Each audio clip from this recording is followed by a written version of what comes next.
যখন মানুষ আপনাকে কষ্ট দিবে, সবচেয়ে বড় গুরুত্বপূর্ণ বিষয় হচ্ছে মানুষের দেওয়া কষ্টটাকে আল্লাহর রহমত হিসেবে গ্রহণ করবেন। কারণ কি, দেখেন, আল্লাহ যখন চায় যে আমি আমার বান্দাকে দয়া করব, মায়া করব, রহম করব, তখন আল্লাহ বান্দার আশেপাশের থাকা বেঈমান মানুষগুলোর রূপ তার সামনে প্রকাশ করে দেয়। আজকে যে মানুষটা আপনার সঙ্গে এত বাজে ব্যবহার করলো, আপনাকে এত কষ্ট দিল, এত আঘাত দিল, আপনি কিন্তু তাকে পৃথিবীর সবচেয়ে আপন মানুষ মনে করতেন।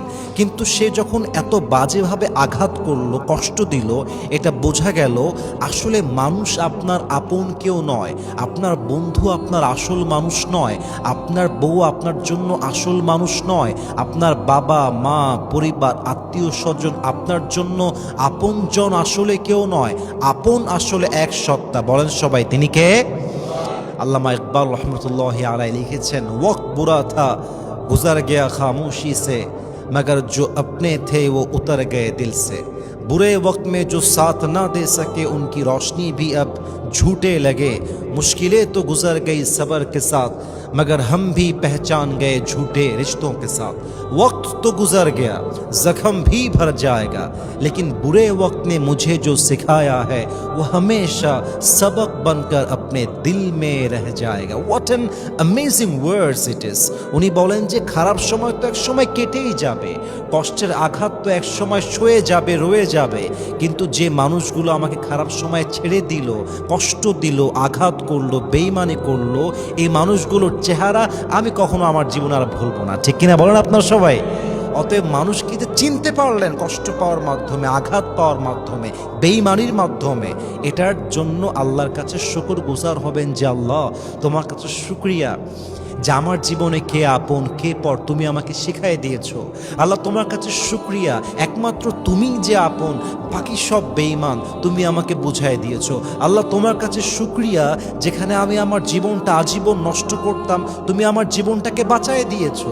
কেউ আঘাত করলে কষ্ট পেয়ে ভেঙে যাওয়ার কোনো কারণ নাই, বরং কষ্টকে পুঁজি করে নিজের মাজার হাড়কে শক্ত করে এমনভাবে দাঁড়িয়ে যাবেন, যারা আপনাকে ছেড়ে গেছিল তারাই আপনাকে পাওয়ার জন্য আবার পাগল হয়ে যাবে। ঠিক কিনা বলেন সবাই আপনারা? এই জন্য মানুষের দেওয়া আঘাতকে, মানুষের দেওয়া পেইনকে, কষ্টকে, বেইমানিকে accepted as a mercy from your lord. একটা ইন্টারেস্টিং আয়াত বলি আপনাদের সবাইকে, এমন একটা আয়াত এখন শেয়ার করব, এই আয়াতের তর্জমা বুঝতে পারলে আপনার জীবনের প্রত্যেকটা কষ্ট 100 ভাগের 99% কমে যাবে। আল্লাহ তাআলা বলছেন, وعسى أن تكرهوا شيئا وهو خير لكم وعسى أن تحبوا شيئا وهو شر لكم والله يعلم وأنتم لا تعلمون। আল্লাহ বলছেন, মাঝে মাঝে কোনো একটা বিষয় দেখে তোমার এমন মনে হয় যে এটাই আমার জন্য সবচেয়ে পারফেক্ট, এটা হলেই আমার জীবনটা পারফেক্ট হবে, এটা পেয়ে গেলে আমার জীবনটা বেস্ট হবে, and you think this is the best option for you and you believe this is the perfect option for you. তোমার মনে হয় যে এটাই আমার জীবনের সেরা জিনিস, কিন্তু আল্লাহ বলছেন এটা সেরা নাও হতে পারে। আবার মাঝে মাঝে মনে হয় this is not perfect for me, এটা আমার জন্য ভালো হয় নাই, এটা আমার জন্য ভালো নয়, কিন্তু যেটা তোমার কাছে ভালো মনে হচ্ছে না ওটার ভেতরেও তোমার জন্য কল্যাণ রাখতে পারে এক সত্তা। বলেন সবাই, তিনি কে? এবং আল্লাহ বলছেন, ওয়াল্লাহু ইয়ালামু ওয়া আনতুম লা তা'লামুন। Your knowledge is limited, but my knowledge is not limited. এই আমার যে জ্ঞান অর্থাৎ আল্লাহর জ্ঞান, এটা লিমিটেড জ্ঞান নয়। My knowledge is not limited, your knowledge is limited. তুমি যা জানো, তুমি এখনকার পরিস্থিতি দেখতে পাচ্ছ, কিন্তু ভবিষ্যতে কি হবে, আগামীতে কি হবে, আগামীকাল কি হবে, ভবিষ্যতে কি হতে পারে, এটা মানুষ জানে না, এটা জানে এক সত্তা, তিনি কে?